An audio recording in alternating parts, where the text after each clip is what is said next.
Oh, uh-oh. And we're live. It is Monday, February 1st, 2021, the closest it is possible to be to Groundhog's Day without it actually being Groundhog's Day in the calendar. Wait, is Groundhog's Day tomorrow? Isn't it? February 2nd? Okay, sure. I think it's Groundhog's Day tomorrow. Okay. It is 5:01 p.m. and I have a surprise for Kate. And let me just bring in the surprise. Oh, wait, is it here? The surprise has something important to tell us. So we're going to bring in the surprise. We're just, as Arlo Guthrie would say, we're just waiting for the surprise to come around on the guitar here. Don't mind us. We're just waiting. I'm waiting on the surprise. It's fine. Meanwhile, I just want to say that it has been a long time since we've had Boris Johnson news. Oh God, is there Boris Johnson news? And we don't have any today. Oh. That's a shitty. Wow. Yeah, I'm just stalling for time here while the surprise shows up. How about on the screen. saber-tooth anchovy? There oh my God. is the surprise. Right. And the surprise is, of course, Scott Shapiro. Oh, I did not know this was going to be the surprise. Made an extremely bold prediction today on Twitter, made a video about it, and I thought, just in the spirit of Scott Shapiro explaining decisions like this on In Lieu of Fun, I should ask him to come and entertain Kate with an explanation of this his is fantastic. bold prediction. Yeah, not only that, but can I share a screen? Because I made a PowerPoint. Oh, well, of course. Now this is a surprise even to me. Okay. Yes. Can you see my screen now? No. This is my favorite part of every time Scott tries to share a screen. Okay. So do I go to share screen? Okay. Yeah, you click the part where it says share screen, and then it doesn't work, right? Right. Now, so I'm going to go to allow. Oh, there it is. I can see it. It worked. Yeah. Whoa. Okay. Not as a PowerPoint, but we do see it. Go. You have to wait in the PowerPoint, Scott. Go to slideshow and start slideshow, so that you can click through the things. Wait, do you have not the right one? No, I just see it in the. Oh, you just see it. We see the whole joke and not not the joke in 6-point iterative form. Okay. Here's it's right before I do stand up. I like to show the audience my notes. This is the punchline screen here. Yeah. Okay. I didn't read it, Scott. Okay. Yeah. No. Right. So here was the thing. I posted. This developed because I posted. I said that 2 years ago I had made the prediction that the internet was going to change the way we live and work and play. And some people were like, "I don't believe you," and I couldn't. It was hard to find the tweet and everything like that. And I was just like sick of not getting credit for like the predictions that I made. So I thought I would make a big statement and make a video about it. And I think that I don't think people are paying enough attention to polarization. I think that people think that just because Biden won, that all of a sudden, like, there are no problems left in the country, that we're all like fine, like this is legitimate. I think people are just ignoring lots of things, lots of what I like to call, warning signs. Okay, and the PowerPoint. You invented that term? I didn't know that. I don't know. I mean, I just know that I've been using it for a very long time, and I've never used it before I came up with it. But yeah, maybe. But like I think a lot of people are just ignoring lots of things, and I want to go on record, and then when it's still the case that like everyone's like this, I want to say, remember that video. So I wanna ask you about this because one of the problems with making bold predictions on video and announcing that they're going to be there is that, you know, you could be wrong, right? And then you will be, for example, if we enter the new era of good feeling, which is a period of American history, a real period of American history, where everybody got along and agreed to do it at the expense of black people. If we have another era of good feeling, your video is going to look pretty stupid. I know. Go big or go home. I really think that, like I'm putting myself out there and everyone's going to be like, holy shit, that's the Shapiro thesis or something like that. Like that's where they might even include it on a list. Oh man. Yeah, I just be like top 10 predictions. Like this is going to be like number one. People will be like, holy shit. Like I laughed at it. I scoffed at it. I didn't see the signs. They were right there. And so do you think maybe you should make a prediction every day and then at the end of the year sum up your right and wrong record? So I did have this idea I had this idea yesterday that there should be like a final exam to the pandemic. Like where like someone like says, remember how you said that you were going to do this, this, and this?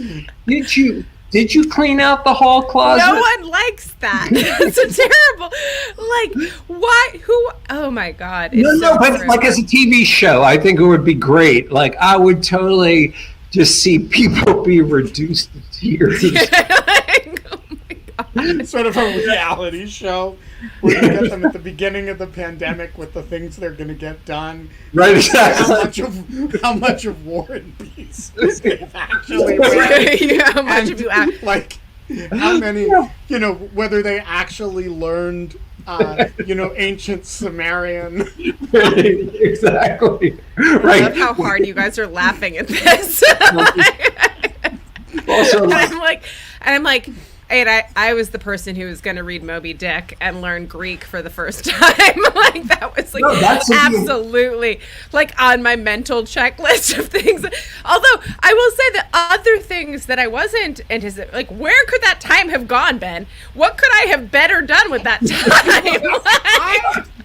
Look, I have been learning a language during this period, and it's Scots.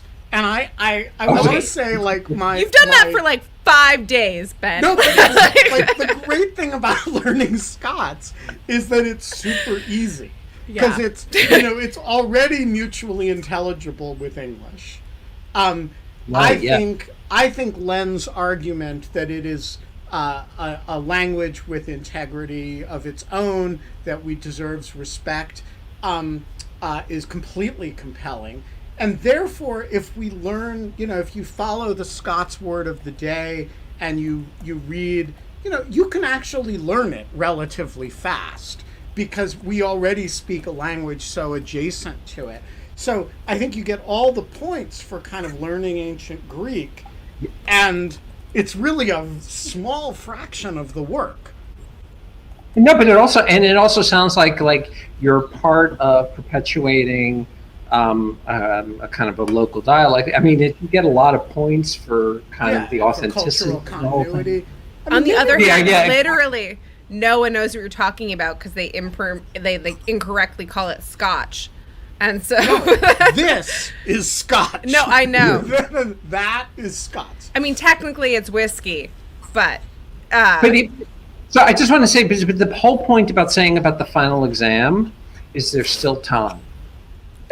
That's right, and that means there's time to get it done, and there's also time to stress about it and magnify the degree of failure that you're gonna feel about it when you don't come out of this having, read War and Peace, written War and Peace, Ulysses, learned ancient Greek, and of course learned to decipher hieroglyphics. I think if you haven't done those things, you really should feel terrible about yourself, and I think the purpose of Scott's reality show will be to make sure you do. Yeah, but the thing is, there'll be people who have achieved their checklist that we will hate. No, but they're never going on the final exam show. The point of the final exam show should be to emphasize everyone's failures. People who are who didn't manage to write the novel and didn't even manage a good sourdough story. Exactly. So there'll be people we love for losing. There'll people we'll hate for winning. And then there were people who we will really root for winning against adversity. Okay, so wait. Can we make this an In Lieu of Fun feature where we give, this is not quite the midterms, we hope, but, we bring on people to discuss and have Scott interview them about what they plan to get done during COVID and what they've actually gotten done? Can I just say, how much do I need to pay you? Well, we don't get paid anything, so honestly. Let's put it into the audience in a poll whether we should do this. Should we have Scott Shapiro do a special series? Who's going to do these pre-interviews to determine if these people... Scott's going to do all the work. I don't want to do that to Scott. Fun called Final Exam, in which we... Hey, it's only fair. It's for failing to achieve their COVID lockdown objectives. Question. He's like, you know what we say about people who have to mouth the words when they're reading, right, Ben? Well, I just want to say that if you are trying to write a poll question live on television and you're just typing, then people think you're texting with a friend. And by the way, just typing has no narrative momentum. But if you're reading it out at the same time, then it becomes part of the show. Okay, the poll is up, people. We have a lot of... so... I would just say, and I will accept the result of the poll. I will not challenge it. All right. Scott, we're going to let you go. Thank you. We're going to have you on again soon to come back, and we'll talk about this, but also maybe talk about inclusive legal positivism and your amazing life-changing to academia legal Twitter thread that's going to go into case books. Okay, I will.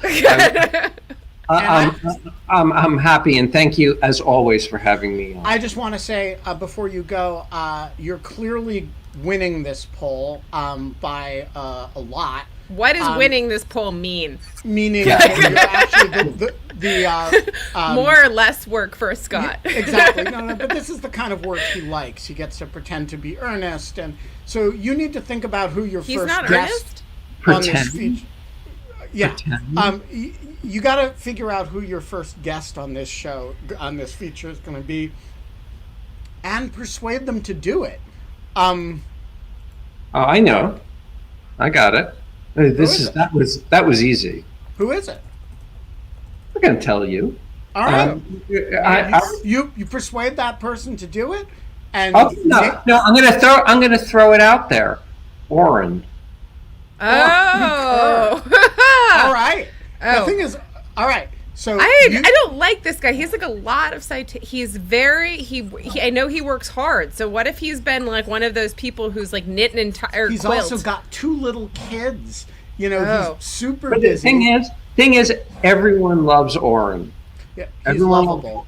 He's he knows a shitload about jazz. He's actually he's a very serious music guy, and So yeah, let's have Oren back on and have Scott Shapiro interview him for the first episode of Final Exam. No, examine him. Yes, you will examine. It'll be the orals.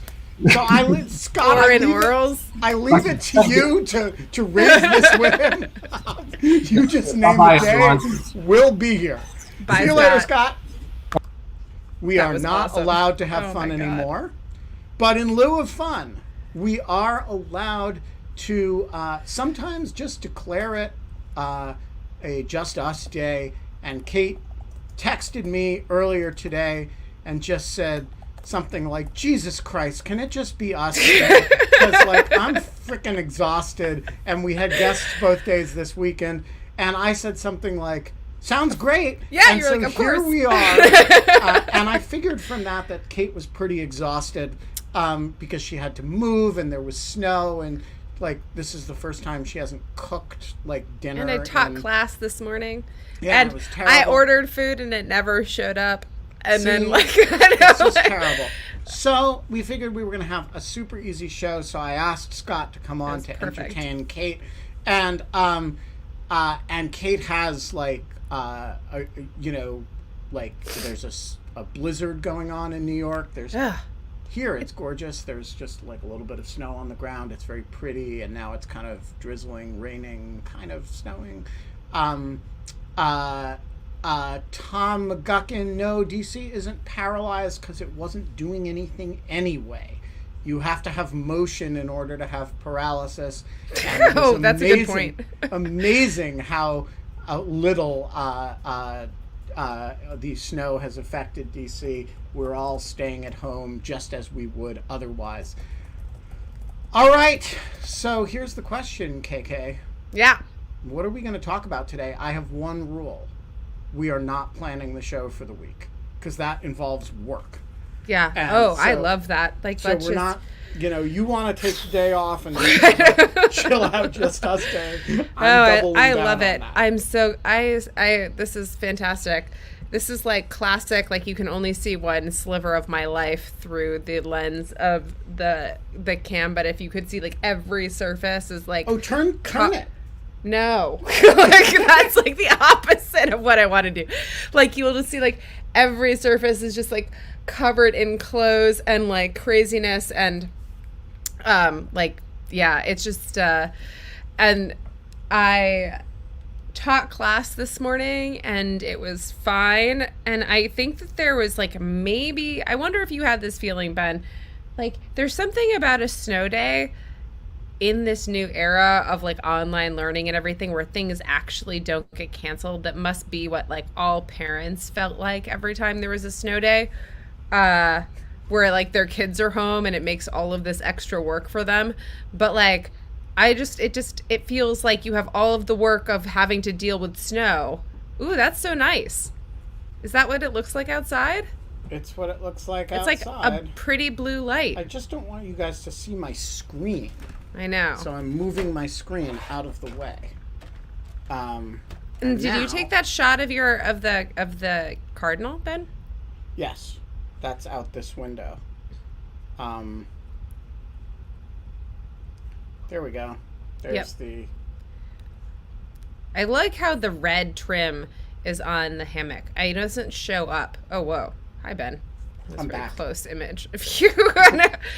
No, it's crazy, and I'm having kind of there's some really interesting things. I forget that I forgot that basically I don't live in the middle of nowhere in a rural area anymore, and I walk out my door without a mask because I'm I'll keep my mask in the car, and that's where my mask is. And I have now walked out of the house multiple times without a mask, looking like a jerk that's some noob, some pandemic noob.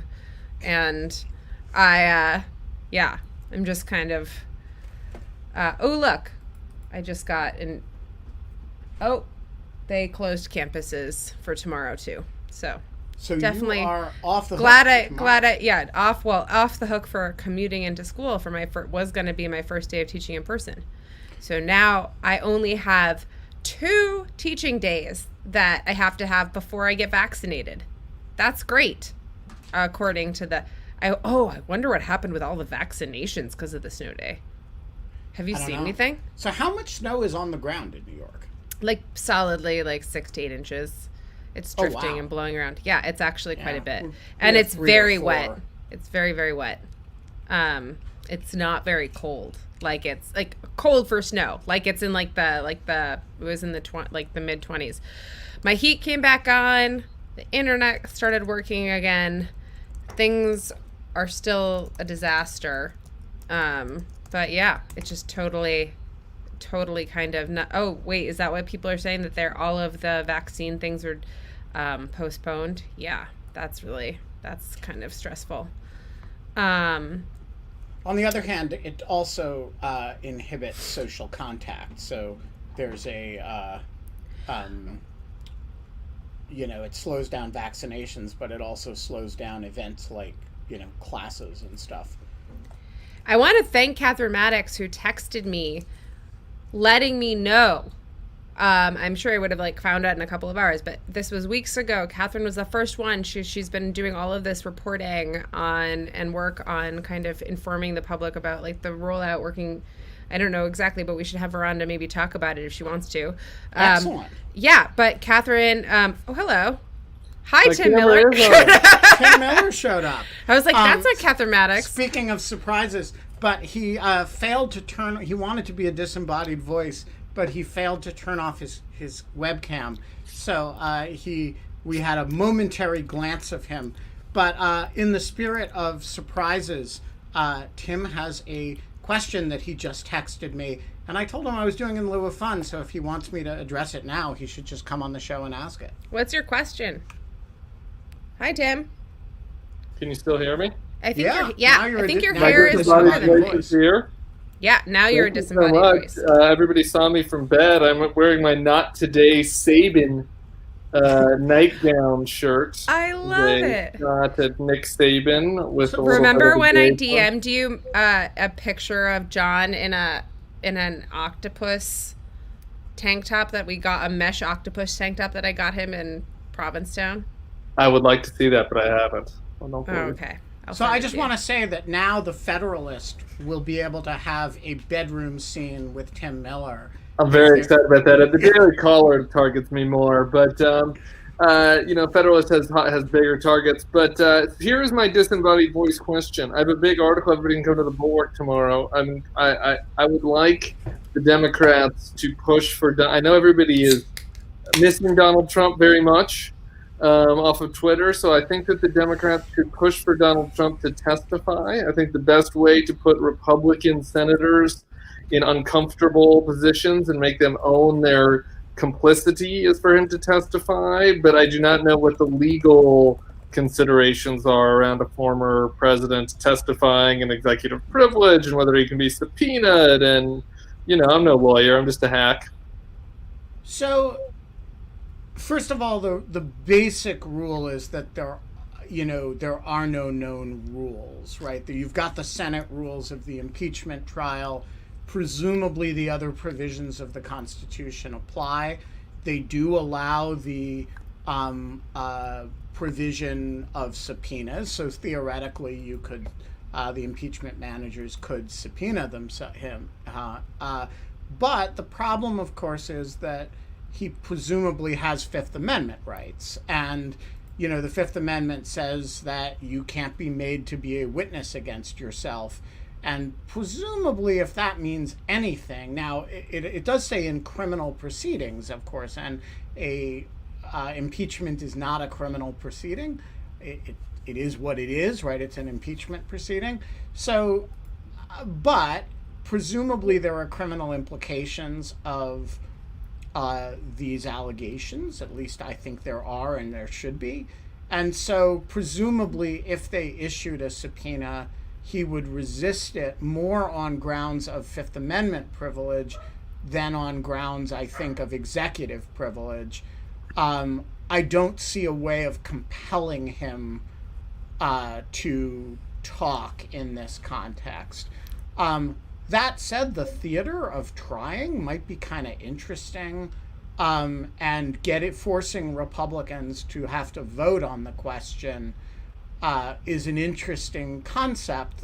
I do think the problem with it is that the norm, and this isn't a norm, I mean, this is black letter law, not in the drinking game sense of norm on in lieu of fun. But, the idea that you don't force Guy Fawkes to come and testify against himself at his trial is a pretty deeply embedded idea in the Anglo-American legal tradition. And I think the optics of violating that to force Donald Trump to, admit his guilt would be pretty ugly, even if the Fifth Amendment in its strictest sense doesn't apply to this situation. I guess my argument is that the hope would be that he would not feel that he needed to take the Fifth Amendment. He would want to defend his honor, and he would want to defend himself. And I think that Donald Trump doesn't feel like he did anything wrong, and we should just let him explain that in front of everybody and see if his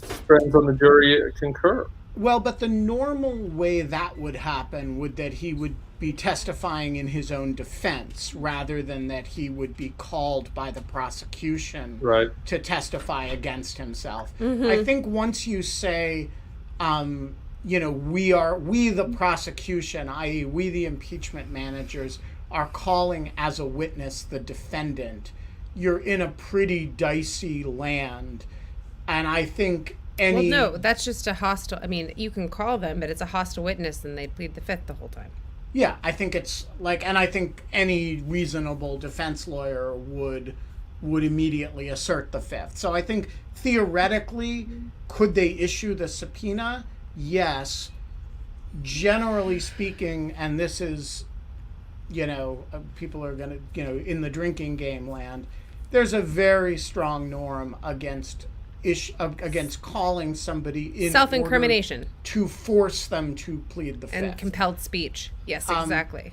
And so I think it's very unlikely to happen. The much more likely thing is call everybody he was in contact with that day. Every single, and the interesting ones are the senators, by the way, because he and Rudy were making some phone calls to senators.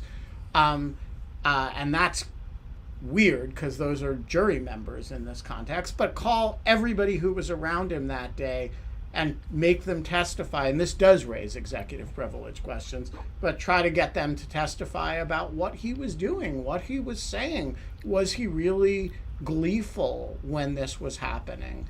And then maybe he will want to take the stand in his own defense. You're saying dare Trump to testify is the better headline than compel Trump to testify. Yes. I have a question. You guys are great editors. Yeah. Well, do you guys remember? Well, I think that perhaps I'm wrong, but when I learned executive privilege in law school, and the extent of the Fifth Amendment, it was somewhat. Ben, I'm just gonna kind of give the very barest outlines because I don't remember this at all. Didn't Clinton have like a number of like documents that he had created that were compelled, that were like used in his impeachment, or that Ken Starr went after, like a number of maybe Whitewater. I can't remember. Anyway, so I'm just thinking that there was like a whole thing about like documents that had been created by Clinton and whether or not they were covered with executive privilege. Yeah, so there's a number of issues. And by the way, Jonathan Schaub has a very good piece on Lawfare about executive privilege claims in the context of this trial.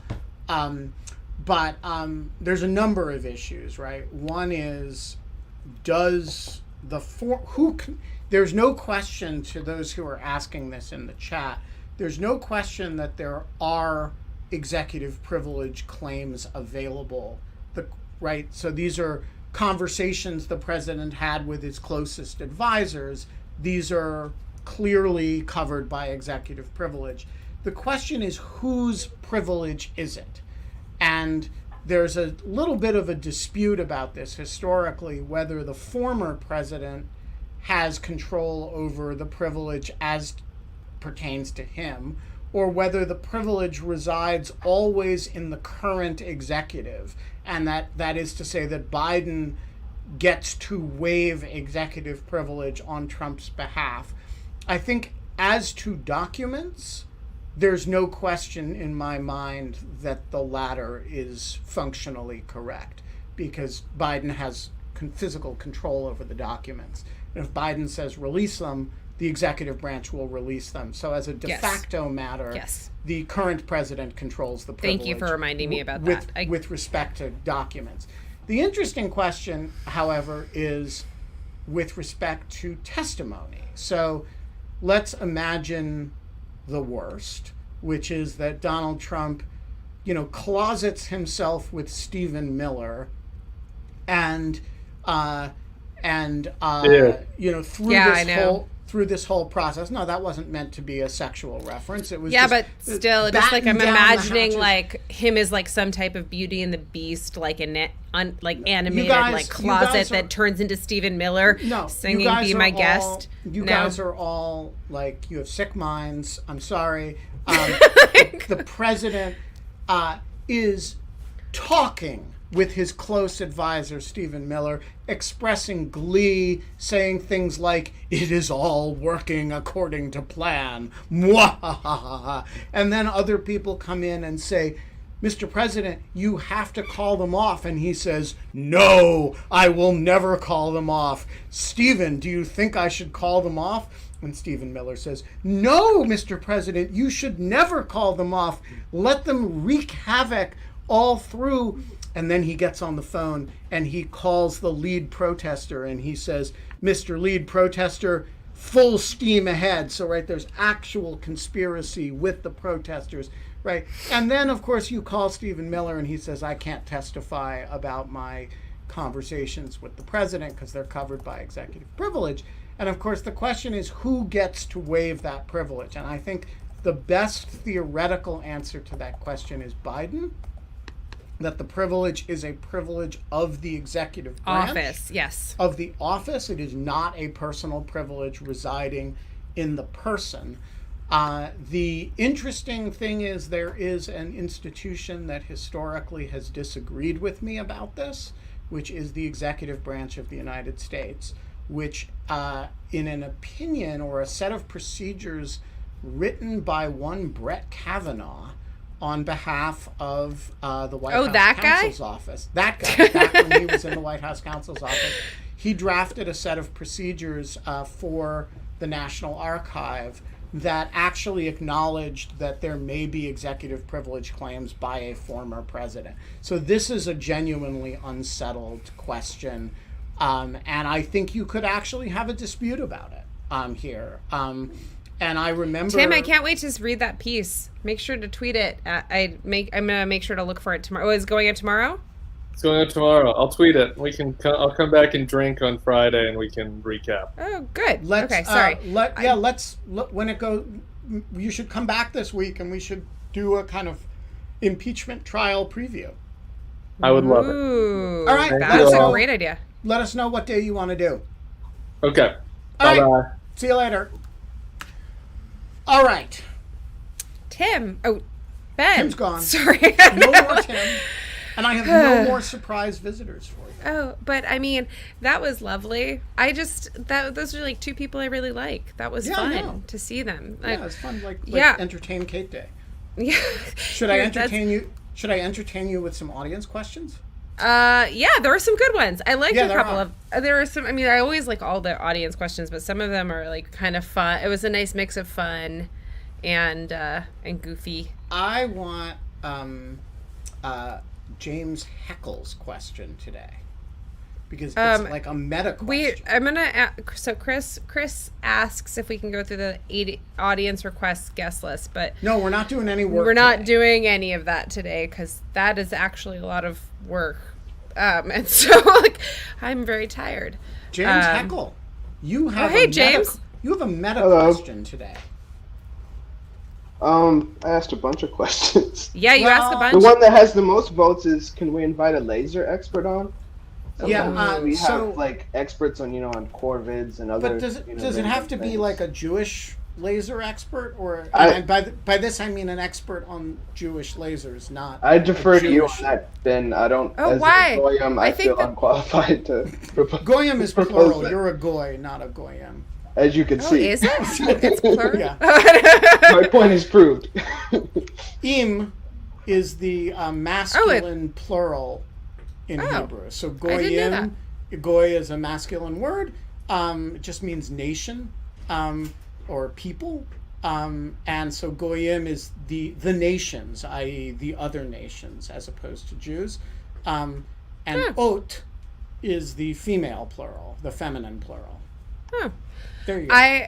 Anyways, I like James. I liked your other quote. We're not going to have a Jewish laser where Jewish modifies laser, and we're not going to have Jewish expert where Jewish modifies expert. We're just gonna maybe we'll figure it out later. And the meta question was, how do you decide which questions to ask our guest? I'm curious about that. So this is a very good question. There's an algorithm. It is partly algorithm. The algorithm is the questions at the top of the pile, which is the ones that receive more votes, get priority, because they reflect audience level interest.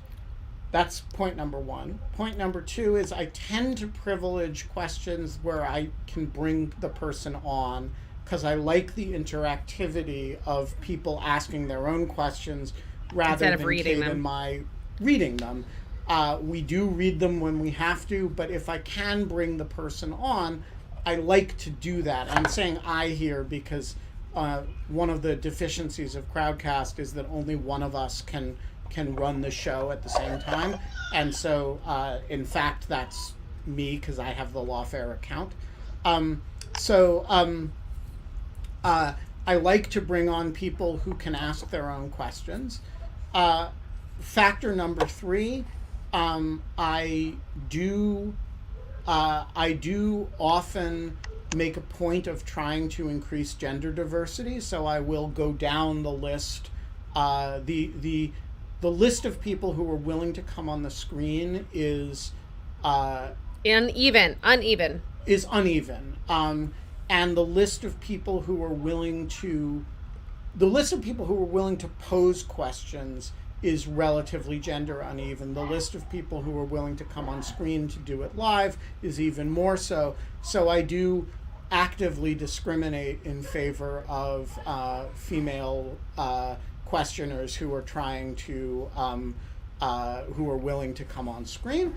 And then the fourth factor is that Kate and I we actually do read the questions, and sometimes there are cool questions, like for example yours, that I thought are interesting, and so sometimes Kate will say to me, text me, we're always texting during the show, which is why you hear us typing a lot, and a lot of times, Kate will text me, hey, James's question is pretty interesting today, and I won't have noticed it, so I'll go down and take a look. I don't always look at the questions because I just kind of get caught up in maintaining the conversation or doing whatever. Ben does a lot of the logistics. He does all of the logistics, and so I can't help out with that. So I can keep the conversation going while Ben kind of focuses on logistics or bringing guests in or tweeting out links or doing whatever. That's all kind of having run the show on my own. It's a certain amount of psychic energy that you're not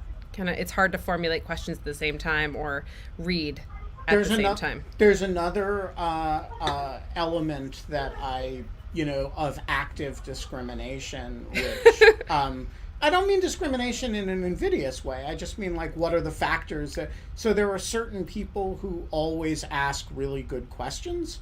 So when I see a question from...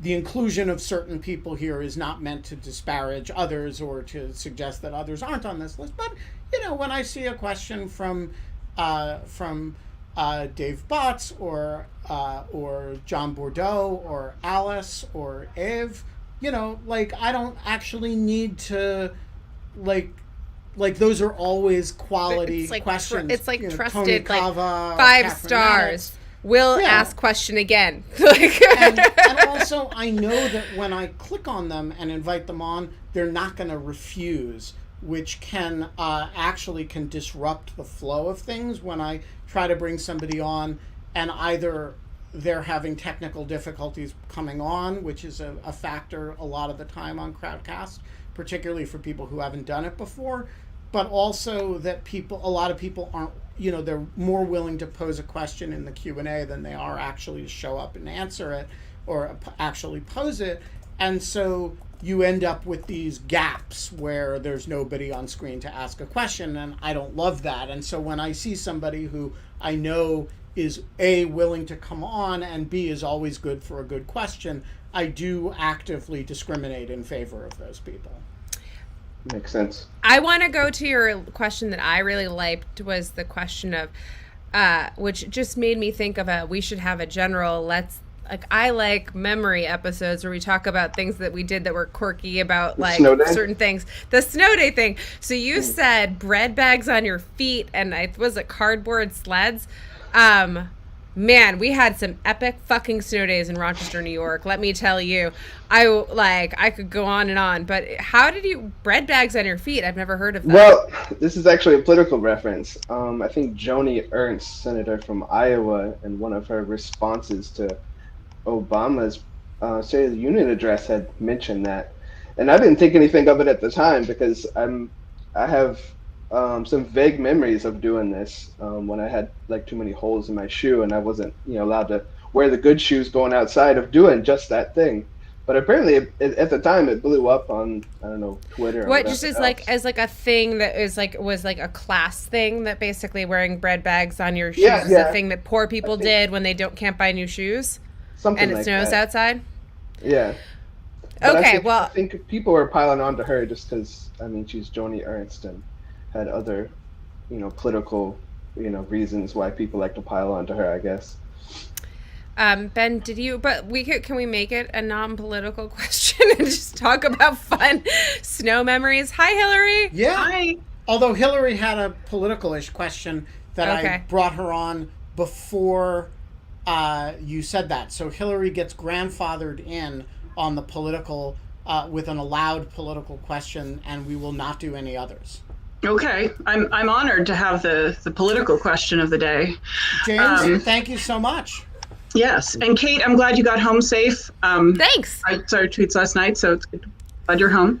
My political question, I probably already know the answer, and I'm probably not going to like the answer, but do you think there is any way that the Senate will convict Trump in the impeachment trial? And if so, what would be the circumstances of that?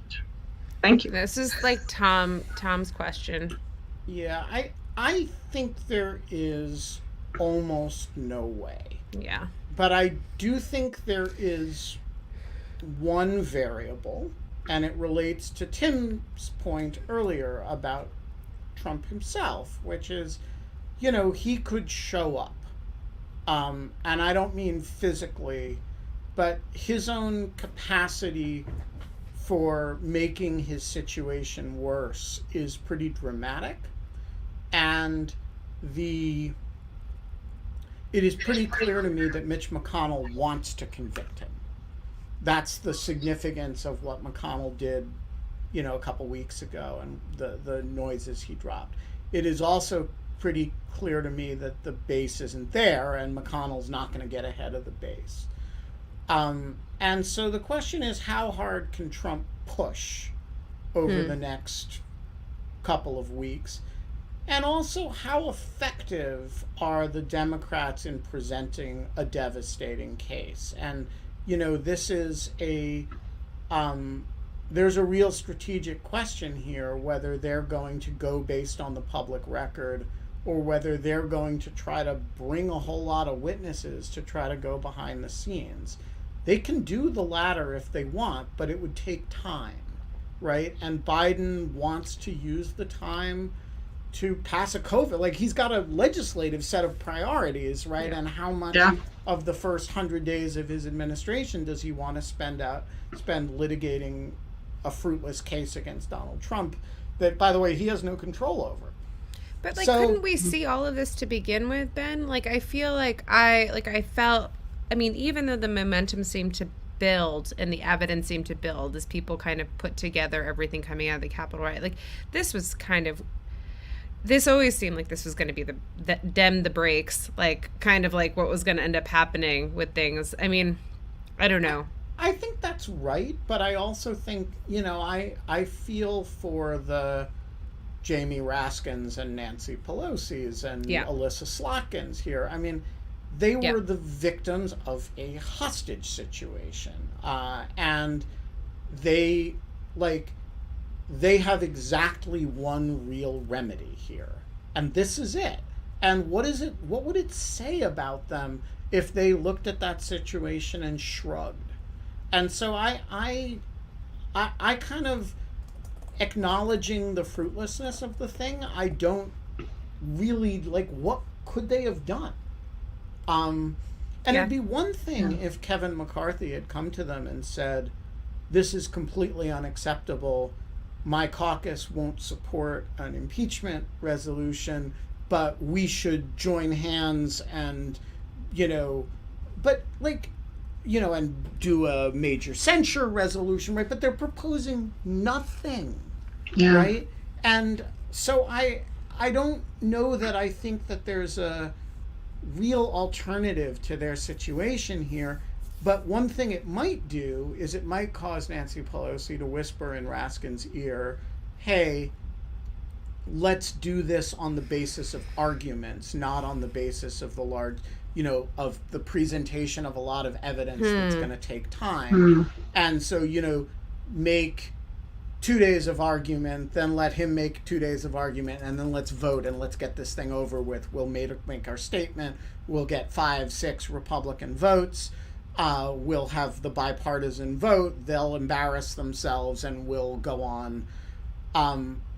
Rather than say, let's try to present a case and use this as a way of, I would be disappointed to see that happen, because I think forcing Stephen Miller to testify, I don't know if Stephen Miller was at all involved, but the Stephen Millers of the world to testify about what they saw that day, I want to know everything that Donald Trump did and said, and I actively want to see that happen. I think that would be a healthy exercise. But I'm also, I mean this figuratively, not literally, but I'm also a single issue voter. I'm not trying to get a COVID relief bill passed. I'm not thinking about immigration reform. I'm not thinking about all the things that people are thinking about and that are legitimate equities here. So I don't know. I mean, I expect to be disappointed next week, both in how much gets presented and in what the votes look like. And I wouldn't encourage you to expect to feel like you're being made whole. And how if are it happens, you doing? We'll all feel great about it.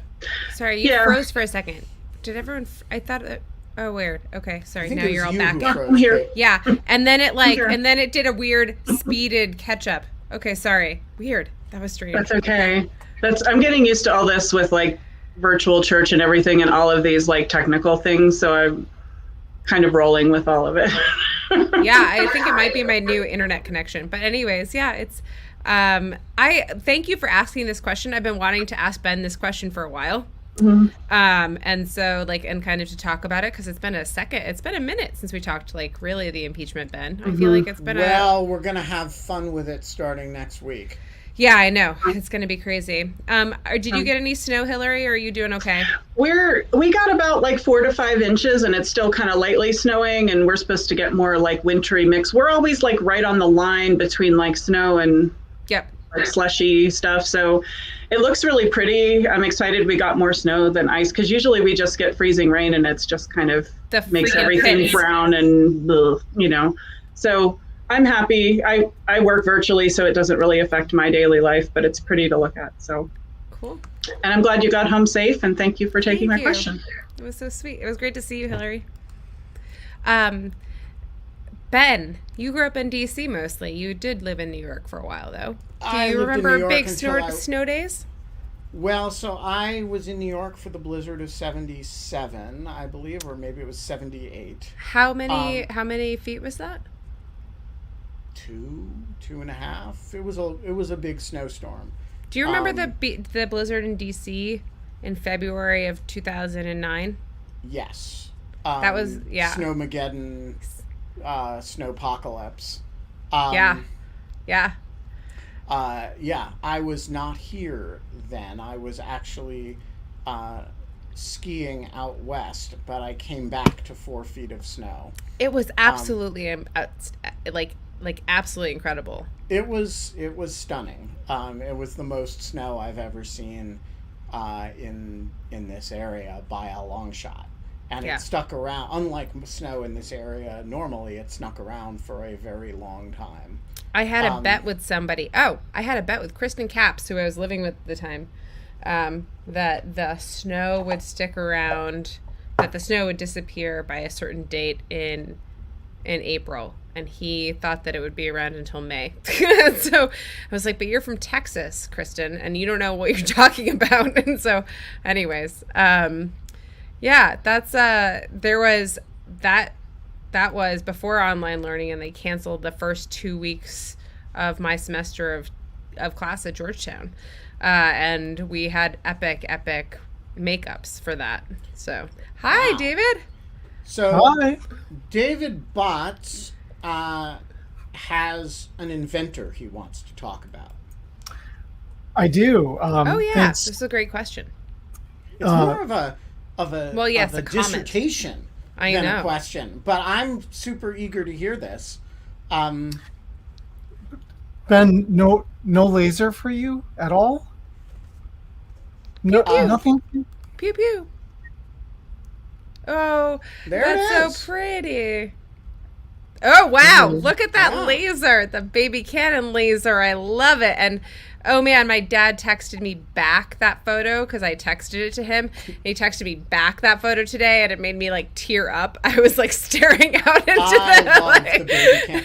Baby cannons are very excited, I have to say, about Jewish space laser because there's a kind of, they're kind of like if you're a baby cannon and you eat your spinach and grow big and strong, maybe you can dream about growing up to be a Jewish space laser. but only if your mother is also Jewish space That's laser. right. I mean, like there is, of course, the usual Jew stuff with that. But like, what does a baby cannon dream about? It's like growing up to be a space laser. That's fair. So anyway, Like the most It's sweet, like you now. guys are nuts. No, I was gonna say that Ben should write. We should get Tira Hyder back on and have her like do basically an illustrated version of the baby cannon that wanted to be a space laser. I love that idea. And like turn it into a children's book. Anyway, sorry, David. We keep interrupting you. that's fine. Kate, I am super happy that you're back where you belong Thanks. and not on a highway in Oh. feet of snow. So today is February 1st, which is the kickoff to Black History Month. So our famous person for today is Mr. Garrett Augustus Morgan, who was quite an entrepreneur and inventor and very successful business person. And the next time you go through a traffic light, you should think of him because he invented yellow, which is caution. Because Wow. when he was growing up, he witnessed a terrible traffic accident because everything was either go or stop. There was nothing in between. So he came up with yellow, which is to say, you better watch out. And And Mr. Tony, when did the yellow light have its birth? That's super So- interesting. I actually remember reading about him when I was in elementary school. I remember this specifically, learning this during Black History Month. I believe his patent was granted, I believe, in 1923. Oh, so it's quite early. I think that this is kind of one of those really fascinating examples of architecture law and norms. and like where norms comes last, because it actually was like a piece of like architecture they built into the solution. Then like they like built it in, then they mandated them by law, and then like it became like a normative thing for everyone to like understand what they meant. But it was like kind of the opposite of how like I would say that like a lot of things like kind of develop. That's a really interesting, I mean, traffic is such an interesting example of the interaction of law, technology, and norms, and the way traffic works in different cities and places. For example, for those in the audience who have spent time in Cairo, where the rules of traffic are just completely different from how are they different? Is it just like are they just mass rotaries? I mean, I remember reading something about this, like driving in France is like completely different. I mean, a lot of places it's a different order of magnitude. So Cairo is a city of 15-16 million people. It's one of the biggest cities in the world now, and it basically has no traffic rules. And so some streets are marked, one way, but that doesn't mean that people won't drive the other direction on it. And there are traffic lights, but nobody observes them. So the technological component is meaningless. Not quite meaningless, but largely meaningless. And the rule about the rules about how you cross a street are just completely different from, sometimes the streets are quite big and the traffic volume is very heavy, and the way you cross it is by, being extremely visible and just taking an act of faith and walking visibly out into the street, and with this understanding that the rules are you don't hit the pedestrian. And so everybody honks at you, but magically they go around you. And of course the rates of pedestrian accidents are very high. So the system actually doesn't work all that well. But sorry, I'm not trying to laugh. It's just like no. It's actually kind of like it just sounds awful. I mean, it's actually a system with its own rules, and they're just different from the rules of, say, New York City or London. They're much more based on norm, which is like it would be bad to kill the pedestrian. But you're allowed to beep at the pedestrian a lot to say get out of the way. So it's a really, anyway, this is a far cry from Black History Month. But David, not really. It was really, Dave, where's the craziest place you have traveled all over the world? Where is the craziest place you've ever gone or been driving? Well, I didn't drive, but I was in a car. I'll tell you what, in Argentina, in Buenos Aires, I'm sure it's not as bad as Cairo, but signals and other things are pretty much suggestions. Also, in Buenos Aires, I don't totally understand this, but a lot of folks turn their headlights off at night, possibly to save energy. I don't quite get it. And so their headlights off at night to save energy while they're driving their cars, that power the lights. Okay. People drive regularly without their headlights. Sometimes they'll have their parking lights going, but not their headlights. It's wild. Yeah, I mean that's fair. That's crazy. I mean, I was actually getting angry that there weren't people with their headlights on when it was starting to snow, and we were driving home yesterday, and I was like, "Oh, it's starting to snow. Everyone should turn their lights on." But apparently, that's like I would be instantly dead in Cairo also because I constantly wander out and stand in the middle of the street. Yeah, that would be a bad idea. John is like, "Why are you standing in the middle of the street? Go and stand at the curb like everyone else." And I'm like, because I'm going to run across. And he's like, no. No.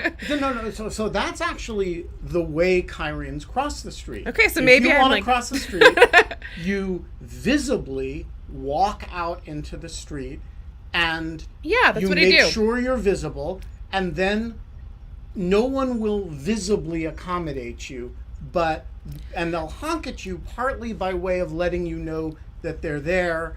There's an information exchange, but there's also, like, you know, the way you cross streets that John criticizes you for is actually the way you have to do it in lots of places. I want to say this for the masses of pedestrians at, like, New York street sections that I've observed, and this is going to be that I kind of really love, is, like, have you ever observed this? It happens occasionally in New York, if there's, like, traffic, there's a lot of traffic, and so the cars are slowing down, that there will be just, like, this concerted effort, if it's, like, tons of people on a corner, that they'll just kind of, like, slowly push out into the street, and, like, they sense weakness, like they sense a car slowing down, and they'll just move as a mass, like, into the street against the light, and, like, just, like, kind of, like, surround this car, and the car won't be able to go. And this is one of my favorite parts of, like, being a pedestrian in New York, is just, like, the power, like the crazy power that which you can is have. basically what happened this week with GameStop. Oh yeah, Right? Oh, that's basically the GameStop story, is a whole lot of pedestrians got together and forced their way out into traffic and made the system adjust. David Botts, thanks for joining us. Oh, I have a good GameStop story that relates to snow let's days. close with that. Okay, the story is this. When I was in 4th grade, I begged my parents for a video game console, and they would not buy me anything. And so they And finally... you're not still bitter about that at all. No. Well, I'm not bitter, because we went to GameStop in the Eastview Mall, and my brother and I both got Game Gears.